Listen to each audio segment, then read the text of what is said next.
Gracias por seguir con nosotros, señores. Nos acompañan el día de hoy y de verdad muy grato tenerlo aquí, el señor Guillermo Moreno, presidente de Alianza País. Qué gusto tenerlo cuando se están tratando tantos temas, sobre todo que tienen que ver con un país que anhelamos y que es muy difícil verlo materializado. Y cuando hay tanta confusión también. Bueno, el placer siempre es mío de estar con ustedes, para compartir a través de ustedes con toda la población dominicana. Don Guillermo, estamos en un tema, en una confusión, un momento de confusión política, porque es uno de los procesos, inclusive con don Johnny y yo lo hablábamos ahorita, donde ni siquiera se sabe exactamente quién tiene la ventaja para el próximo año, que ya son las elecciones de nuevo en la República Dominicana, donde se plantean muchísimas fórmulas, pero en definitiva lo que se plantea es una unión de todos los partidos, todos los movimientos de oposición para poder hacer un contrapeso al partido que está en el gobierno. ¿Cuál es la posición de ustedes? ¿Qué se está manejando en el caso Guillermo Moreno, Alianza País? Nosotros creemos indudablemente que tiene que haber esa gran alianza, acercamiento, alianza, unidad de todos los que coincidamos. Ese tiene que ser un propósito, y lo es, de Alianza País. Ahora, es tan importante ese propósito como también definir sobre qué bases. Porque no nos engañemos, el problema de la República Dominicana no se sustituye simplemente cambiando la bandera política que está el color de la bandera política. Aquí en la República Dominicana es necesario un cambio político, y por eso trabajamos para que haya un cambio político en el año 2016. Pero es necesario plantearse un cambio político ¿para qué? Y asumir compromisos y una agenda clara, precisa, y además rectificar conductas, rectificar prácticas. Entonces, por eso nosotros decimos, es necesario un cambio político para producir un cambio de rumbo.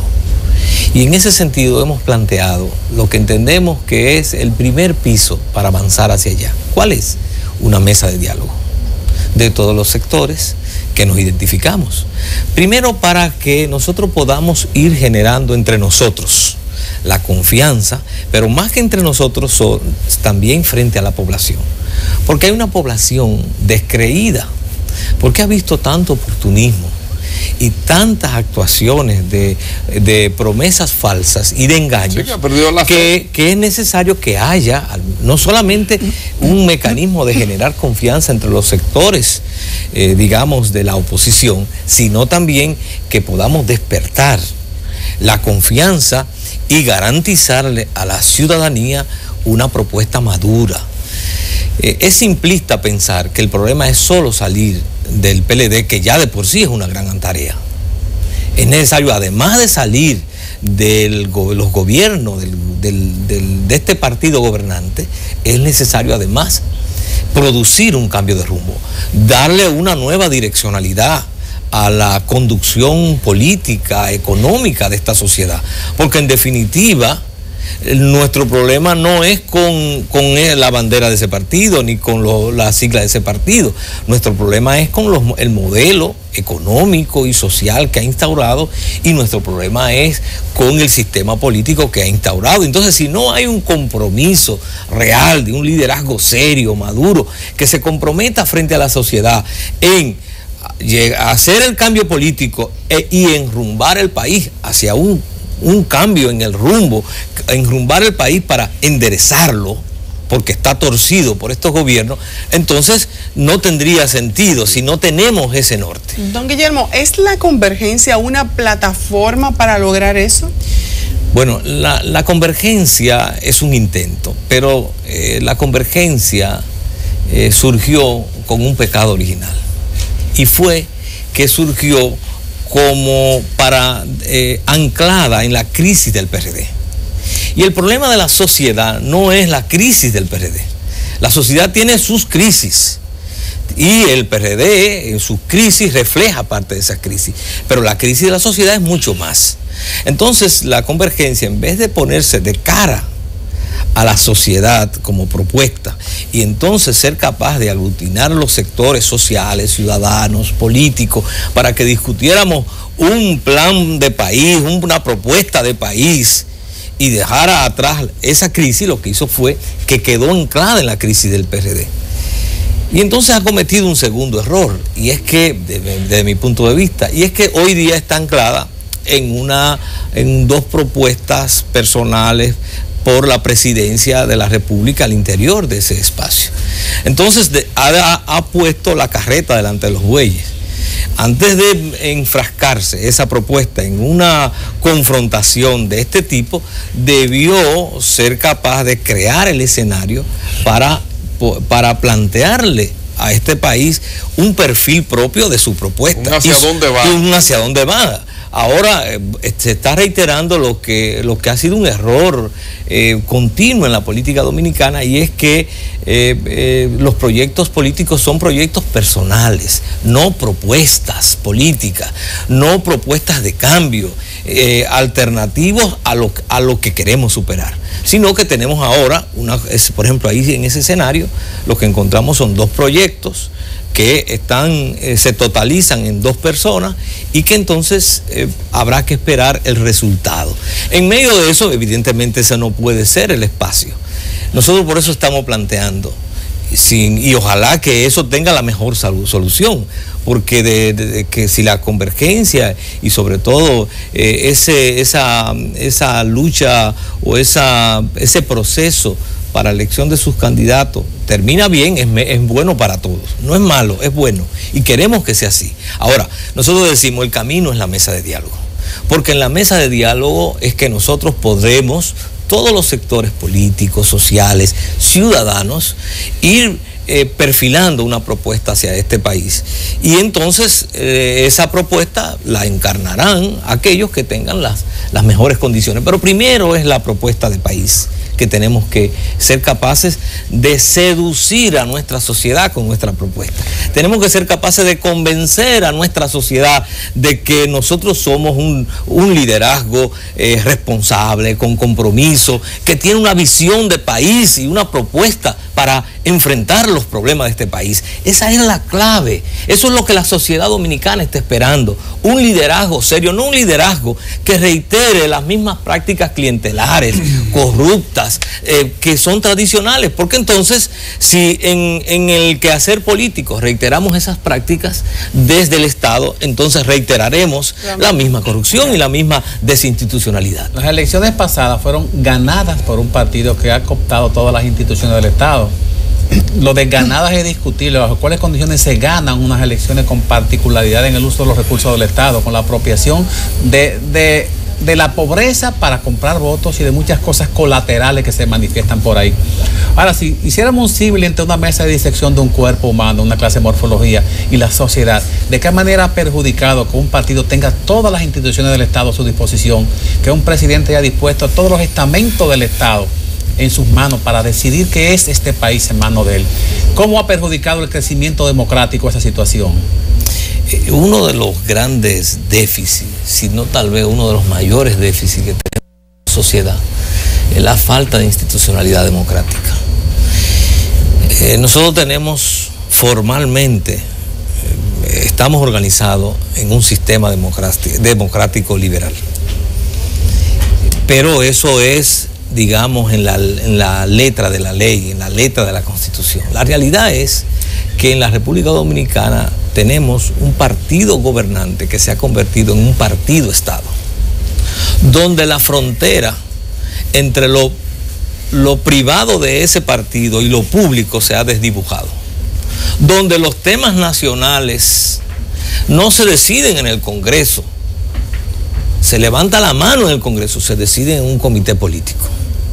Y finalmente, donde incluso hasta los sometimientos, el curso de la justicia, las decisiones de la justicia se discuten en ese comité político. Entonces, eso es uno de los problemas más serios que tenemos como sociedad, que ese partido gobernante, y siempre ha habido de una u otra manera un partido gobernante, pero que ese partido gobernante se haya convertido en un partido Estado. Eso es el fruto, no es de la casualidad, es fruto de un diseño. Ese diseño empezó con la modificación de la Constitución en el año 2010, en el Pacto de las Corbatas Azules, en la cual se hizo un diseño constitucional que permitiera y permitió efectivamente el secuestro de los poderes públicos y de la institucionalidad. Y toda la institucionalidad se ha puesto al servicio del interés de un grupo político. Y eso es grave. Por eso ese es uno de los grandes retos que tenemos hoy día como sociedad, y por eso planteamos la necesidad de un cambio político para producir un cambio de rumbo. Eso tiene que cambiar, eso no puede seguir así. Nosotros no es que tenemos poderes públicos politizados, porque en definitiva serán siempre ciudadanos con actitudes políticas las que irán a las funciones públicas. No, es que tenemos poderes públicos partidarizados, es decir, que son comités de base del partido gobernante. Entonces eso no puede ser. ¿Por qué? Porque ahí tenemos uno de los problemas serios, y es una crisis de representatividad. Que se siente la ciudadanía representada en los legisladores, en los diputados de sus circunscripciones o de su municipio. Se siente la ciudadanía representada en los senadores. Se siente la ciudadanía representada en regidores y en síndicos. Es decir, hay una crisis de representatividad. Hay unos sujetos, unos señores, como decimos en el Cibao, unos individuos que dicen ellos que nos representan, pero no nos representan. Pero esos señores no nos representan. Bueno, pero precisamente por ese sistema de cooptación. Bueno, pero fue la ciudadanía que lo eligió. Por eso dije, hay una expresión muy común, es decir, primero te crean la necesidad y luego te suplen la necesidad, como si fuera entonces el dador. Así mismo pasa en esto. Es decir, lo que ha venido sucediendo es que en la circunstancia dominicana se hace un diseño y luego se utiliza el Estado para prebenda, para corrupción, para asistencialismo, y entonces luego se cooptan representantes que van allí que no nos representan.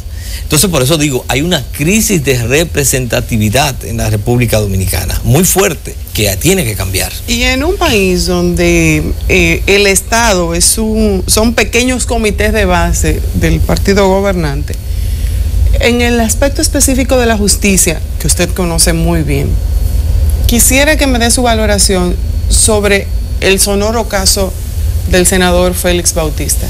Desde el punto de vista de Guillermo Moreno, el abogado, el ex procurador fiscal de la República, ¿qué rumbo le ve a este caso?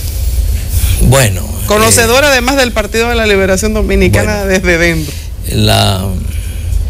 Por un lado debo señalar que el caso puede reflejar en alguna medida parte de las contradicciones que se dan al interior del partido gobernante, en la cual hay sectores que luchan entre sí por mantener el control, porque mantener el control del Estado en ese partido gobernante es la forma de acumulación. Es decir, cada grupo del partido gobernante está estructurado en muchos grupos de poder, o en varios grupos de poder, y cada grupo aspira o tiene una cuota de poder a través de la cual acumula y monta su proyecto de poder. Por ejemplo, cuando nosotros vemos ahora los candidatos, los precandidatos de ese partido, nos damos cuenta que todos o son ministros o han sido ministros o han tenido funciones públicas desde las cuales han hecho un proceso de acumulación, que es lo que le permite hoy día tener el país entero lleno de vallas, sin que le rindan cuenta a nadie de dónde sacan los recursos, que todos sabemos que es de la corrupción y del patrimonio público. Entonces, en esa lucha hay mucha confrontación al interior del partido gobernante. Y esto puede ser parte, reflejo de esa lucha de poder. Ahora bien, algo que es muy importante es qué ha hecho el Poder Judicial frente a este sometimiento. Lo primero es que no olvidemos que dentro de ese diseño, que no es casual, que es un diseño pensado, quien se puso como presidente de la Suprema Corte de Justicia es un abogado asociado del doctor Leonel Fernández, en ese entonces presidente de la República, un abogado asociado de su oficina privada. Y entonces va allí con un propósito, y es garantizar impunidad. ¿Y por qué hubo esa prevención? Porque había conciencia que, no siendo el presidente de la República, no continuando el presidente de la República, había riesgo de expedientes, de acusaciones. Lo previeron porque estaban conscientes de lo que se había robado, del patrimonio que se había sustraído. Y entonces preventivamente llevan al doctor Mariano Germán, un abogado notable, de condiciones, un jurista de una trayectoria, pero fue a cumplir una función política. No fue electo ahí por sus condiciones intelectuales, que son muchas, y por su condición de jurista, que eso es mucho. No fue por eso que fue elegido. Fue elegido porque era un abogado asociado y de la confianza del expresidente Leonel Fernández, y por eso fue puesto como cabeza del Poder Judicial. ¿Y qué hace el doctor Mariano Germán cuando se presenta la querella? Que pone a 2 miembros del Partido de la Liberación Dominicana, 2 miembros del Comité Central, a ser los abogados que lleven la instrucción del caso. El caso del magistrado Fran Soto y el caso también del magistrado Moscoso Segarra. Entonces es muy claro el propósito y es muy claro el diseño, es decir, están ahí para jugar esa función. Fueron llevados a la Suprema Corte de Justicia ambos precisamente para que jugaran ese papel. Entonces, ¿usted cree que no se va a llegar al juicio de fondo con la decisión que tome Moscoso Segarra en esta instancia? Lo que no habrá es, usted puede estar seguro, es condena del ingeniero Félix Bautista por los actos de corrupción que cometió. Pero saldrá y va a evitarse el juicio, va a hacerse todo el esfuerzo para evitarse el juicio de fondo, porque el problema de ese enjuiciamiento es que no hay modo de proceder, de darle curso sin que eso arrastre al expresidente Leonel Fernández. Y les voy a decir por qué.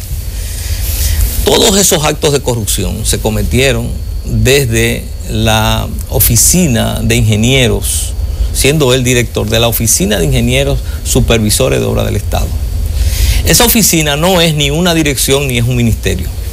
Esa oficina es una oficina que es una prolongación del Poder Ejecutivo. Por tanto, todos los actos de corrupción no están avalados en un reglamento. Por ejemplo, el Ministerio de Salud tiene un reglamento y muchas decisiones del Ministerio de Salud le competen al ministro, porque él tiene un reglamento que organiza ese ministerio. Eso no pasa con esa oficina.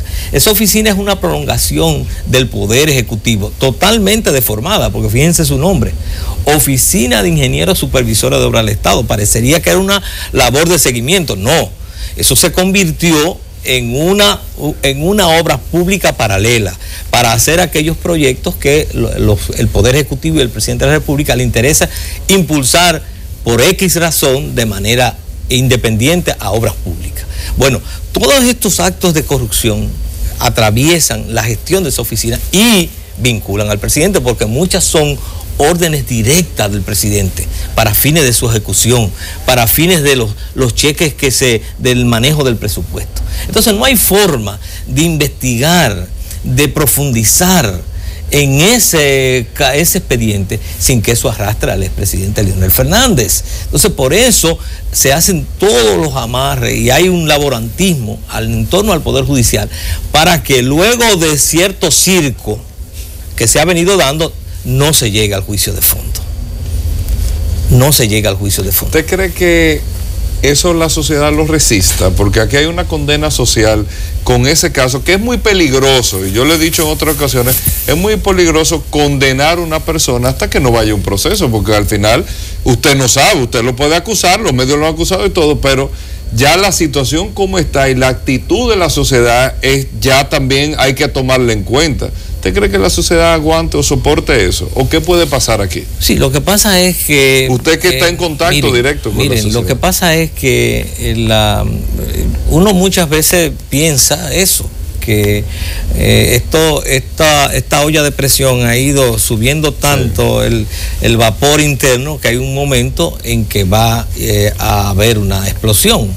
Eso se ha dicho muchas veces, y eso siempre está planteado en una sociedad con la profunda desigualdad social y con la profunda crisis de representatividad y de corrupción que hay. Si eso siempre está planteado.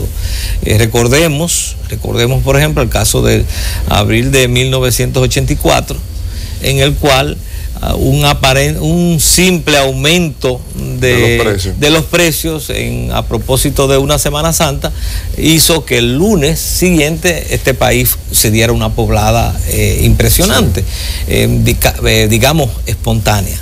Así también en sociedades como la nuestra siempre eso está planteado. De todas maneras, muchas de estas cosas son manejadas y hay mucho mecanismo para manejarlo y para distraer la atención.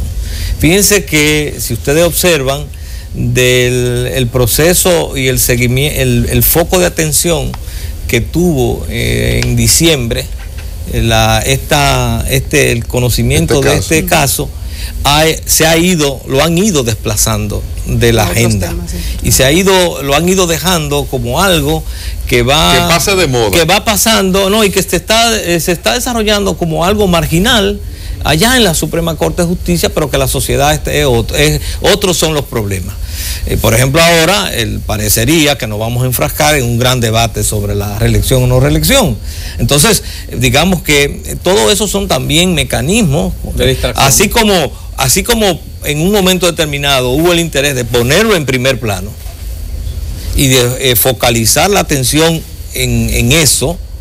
Recuérdense que esto estalla luego del caso de los tucanos, que esto se tragó al de los tucanos. Entonces ahora, hay otros temas que van desplazándolo. Entonces así manejan y manipulan la opinión pública. Ahora es el deber nuestro mantener vivo esta exigencia. ¿Qué otro tipo de ilícito penal maneja tantos recursos que no sea narcotráfico como la política? Y al final de cuentas, con una auditoría forense de esos fondos, ¿dónde va a parar al final del camino ese dinero? ¿Para qué se usa ese dinero obtenido de esa manera? Que la gente no puede justificar cómo se depositan miles de millones de pesos en una cuenta de un banco del Estado Dominicano sin que haya un control.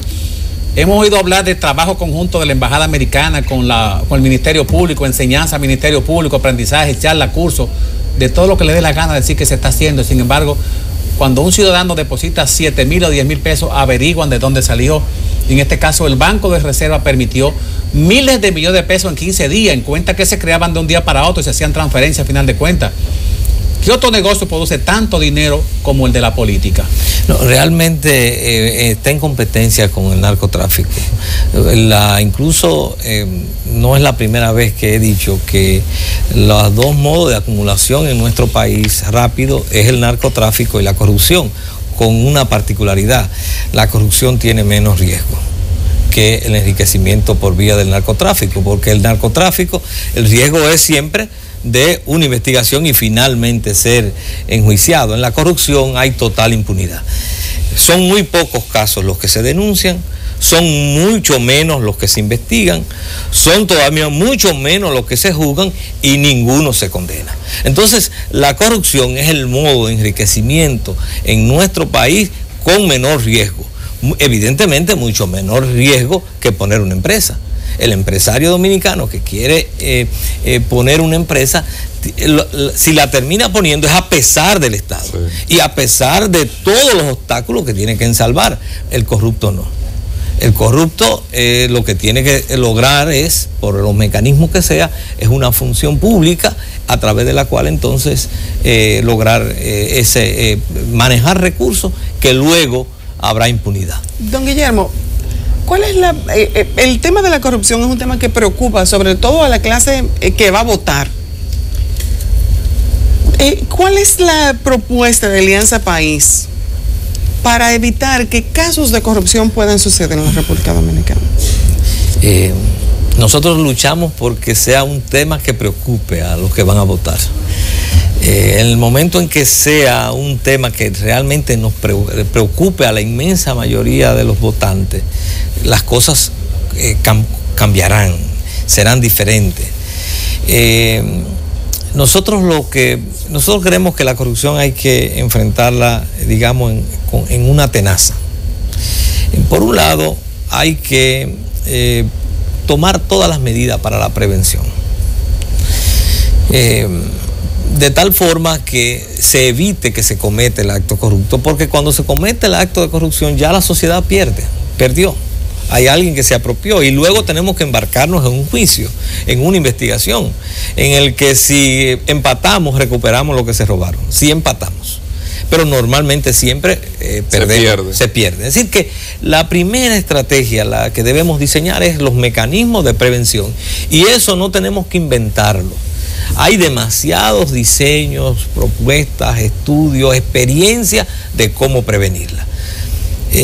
Pero por el otro lado tiene que haber la sanción. Y en el caso particular de la República Dominicana, donde hay tanta impunidad, la mejor forma de prevención es mostrando una voluntad política de que hay la decisión de sancionar, de que haya consecuencias. El gran estímulo que tiene el corrupto dominicano es precisamente que cuenta con que nunca será investigado y difícilmente sancionado. Entonces eso es un estímulo, porque es tener ante sí un lingote de oro, pensar que nunca nadie se va a enterar que se apropió del lingote de oro y entonces llevarse el lingote de oro.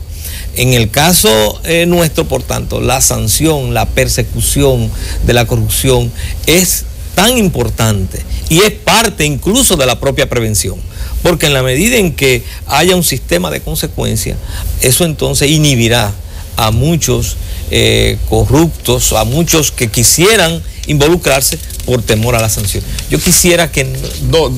antes de lo que usted me vaya a puntualizar, sí. Y por último, que no tenemos mucho tiempo, pero va a tener también su tiempo lógicamente, en conclusión, Alianza País, Guillermo Moreno, ¿qué podemos esperar? Estamos prácticamente un año de las elecciones. Decía ahorita, bueno, la convergencia, estábamos hablando, todos se tienen que unir, pero estamos como tardecito. ¿Qué papel va a jugar usted ahí en el tema de la oposición si la oposición entera no se une con actores que usted mismo ha enfrentado? Inclusive no se va a poder aquí hacer un cambio en el proceso electoral. ¿Qué papel está jugando? ¿Qué papel quiere jugar o va a jugar? Bueno, nosotros estamos desplegados en el trabajo político en todo el territorio nacional.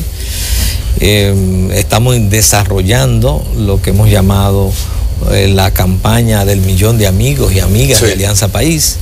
Es una campaña en la cual los aliancistas organizados en brigadas van a los barrios y tocan las puertas de las casas, hablan en las esquinas con las personas, van a los parques, van a las plazas y le presentan nuestra propuesta y hablamos de Alianza País y hablamos de los problemas del país. Aquellos que muestran simpatía, que quieren ser parte de este proceso de cambio, entonces los inscribimos como amigos o amigas de Alianza País.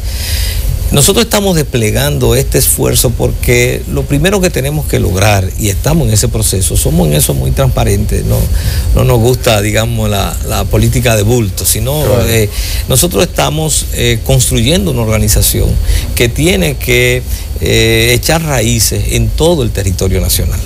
Tenemos que desarrollar una estructura política, porque en nuestra visión lo político dirige lo electoral y no al revés. Es decir, nosotros no somos un partido electoralista, nosotros no somos un partido político con una propuesta de país que por vía de las elecciones va a realizar su programa de gobierno.